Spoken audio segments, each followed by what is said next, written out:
Bon matin, bienvenue au Matin Whitewind. Ici Julie Whitewind. Millie Whitewind. Et Vlad Whitewind. Et bienvenue dans notre cuisine.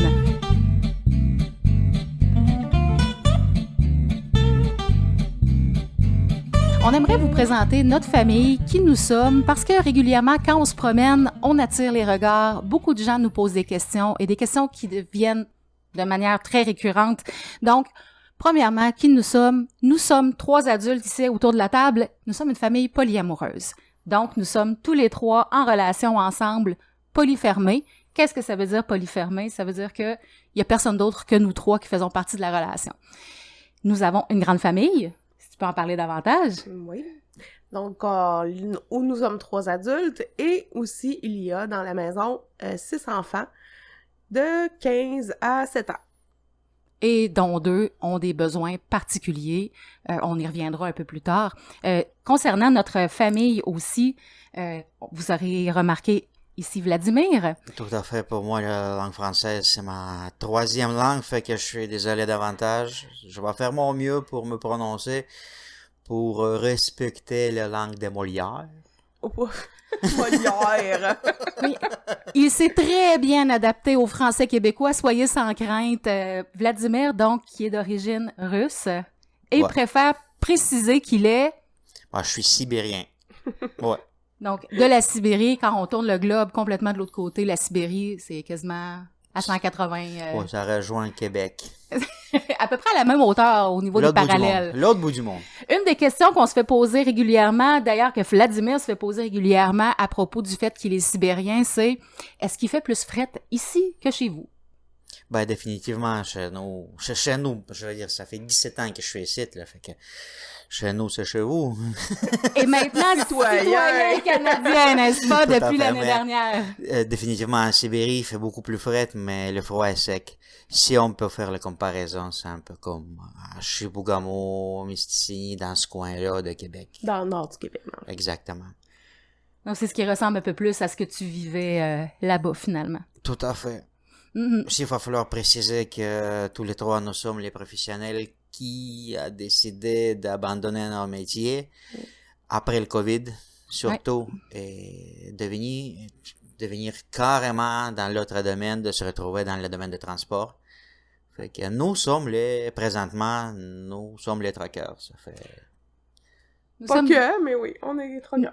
On est des camionneurs, pour utiliser un français adéquat. Français adéquat, c'est ça. Le chauffeur de camion. Nous sommes 3 camionneurs longue distance, donc on est appelés régulièrement à partir loin de la maison. Ça aussi, ça va être... C'est des questions qui nous sont posées régulièrement, à savoir comment est-ce que vous gérez une grande famille alors que vous êtes camionneur longue distance. On est aussi... vous aurez... Bien entendu, on est la famille multilingue. Tout à fait. C'est un point important à préciser. Multilingue, donc 3 langues, français, anglais, russe, mais honnêtement, le français, c'est quasiment entre nous 3, un peu avec les enfants. Mm-hmm. Les enfants, entre eux, grâce à YouTube, ils préfèrent vraiment parler anglais. Mais effectivement. Évidemment, c'est beaucoup plus facile, puis la paresse, ça apprend son mieux. Et tout le monde comprend un minimum de russe, et je vous épargne les détails à savoir de quel mot il s'agit, parce que dans toute bonne langue, on commence toujours par le plus intéressant, c'est-à-dire... Ben on est... écoutez, on commence par les sacs, là, disons-le, tout simplement. On va le dire carrément. Ça a été une des premières choses que tu as appris, d'ailleurs. Merci Taxi 22 et Elvis Gratton. C'est les deux. Effectivement. C'est les 2 pièces iconiques pour apprendre la langue française québécoise, entre autres, mais c'est ça. On n'insiste pas sur les enfants, sauf français, bien entendu. Effectivement. Car c'est le programme d'école. Et nos 6 enfants sont scolarisés à domicile, et ce, depuis le tout début de leur aventure dans le milieu scolaire. Ils nous ont demandé, à l'été dernier, est-ce qu'on peut, s'il vous plaît, faire un test puis aller à l'école? Ce à quoi on a dit, tout à fait. Absolument, allez-y, faites vos tests. Donc, on a 2 enfants qui sont allés à l'école secondaire et les autres sont allés à l'école primaire. Les 3 autres, oui, parce que... Avec sa trisomie 21, on préfère lui faire l'école à la maison avec un programme particulier qui s'appelle le programme CAPS. On y reviendra dans d'autres épisodes aussi parce que ça nous est posé régulièrement comme question. Donc, entre autres, comment vous faites l'école à la maison alors que vous êtes aussi camionneur longue distance? Donc, ça, c'est des questions très, très, très présentes. Dans le fait qu'on est une famille multilingue aussi, les enfants font l'école autant en anglais qu'en français. Donc, ils suivent un programme anglophone et on insiste aussi pour qu'ils aient la langue maternelle, enseignement français langue maternelle, pour qu'ils puissent bien le parler. C'est très, très, très important pour nous trois. Moi aussi, je pense que ça vaut la peine de préciser que nous sommes, tant qu'on parle de nos relations, que nous sommes dans les relations fusionnelles. Tout à fait. De là, l'idée un petit peu de travailler ensemble, d'être à la maison ensemble. On a parti notre compagnie ensemble. Exact. Faire du camionnage, on est toujours au moins 2 par 2. Oui, puis ça, d'ailleurs, comment ça fonctionne? C'est Vlad qui est comme le conducteur principal et il y a toujours une des 2 femmes en rotation. Donc, Vlad part sur un voyage, ça va être le tour Amélie. Elle va partir avec lui, ils partent pendant entre 7 à 10 jours. Moi, je reste à la maison avec les enfants. On fait l'école, on gère le quotidien. Et quand ils reviennent, on prend quelques jours de pause et ensuite, Vlad repart. Puis là, c'est mon tour de partir et Émilie qui reste à la maison et qui gère le quotidien. Exactement, ça permet de rouler quasiment en continu, puis en même temps, ça permet aux filles de avoir un peu de temps à la maison, d'être capable de passer un peu plus de temps avec les enfants.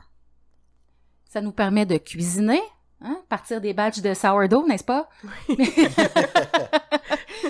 Aussi, ce qui ça permet, c'est d'être impliqué dans la communauté. Oui, donc, aussi. Mélie... Ça permet, en tout cas, entre autres à moi, là, de m'impliquer auprès de parents secours, auprès des scouts, parce que nos enfants, c'est des petits scouts. Puis, ça nous permet aussi de garder une implication sociale, bénévole, etc., qui est agréable à faire. En tout cas, pour ma part, j'apprécie beaucoup. C'est le fun aussi d'être impliqué avec les enfants. Les enfants, ils sont contents de nous voir proches d'eux autres, en tout cas, de me voir proche d'eux autres dans ces situations-là. Quand on a besoin de parents, on est présent. Si moi ou Julie est à la maison, on va souvent s'impliquer dans leurs activités, faire des lifts avec la grosse voiture. Les scouts aiment bien notre voiture. Fait que on s'implique beaucoup. On s'implique aussi auprès d'un lifestyle alternatif. Exactement, on fait beaucoup de formations. On aime ça, partager nos connaissances. C'est un petit peu ça qui fait qu'on est là aussi. Oui. On est formateur lifestyle, mode de vie alternatif. On va en parler un peu plus tard, plus en profondeur. Juste ça vaut la peine de mentionner que nous sommes, pas juste les formateurs, nous sommes les pratiquants de lifestyle alternatif. Nous sommes les pratiquants de échange de pouvoir consensuel. Nous sommes les pratiquants de mode de vie santé, si vous voulez. Ce qui est assez difficile à faire en ayant le camionneur, mais bon. Effectivement. On travaille sur notre façon de manger beaucoup. Fait qu'en gros, c'est à peu près ça. Ce qu'on va faire présentement, on parle de notre nouveau projet. Masculin. Donc, adjectif sera masculin. Fait qu'on parle de notre nouveau projet. Oui. On va parler un petit peu de notre mode de vie. On va parler un petit peu de ce que les gens nous demandent. On va donner certaines réponses. Toujours prêt à répondre aux questions que vous nous enverrez avec grand plaisir. Fait que, autrement dit, on va partager notre cuisine avec vous le matin. Un petit 20 minutes du matin avec notre café, notre thé. Puis on va se jaser ça, tout simplement. Hein? On vous invite vraiment dans notre cuisine. Vous venez avec nous, vous vous installez le matin. On va jaser. Sans prétention. Sans prétention. Exactement. Fait que, merci d'être avec nous. Merci beaucoup. À bientôt. À au demain. Prochain épisode.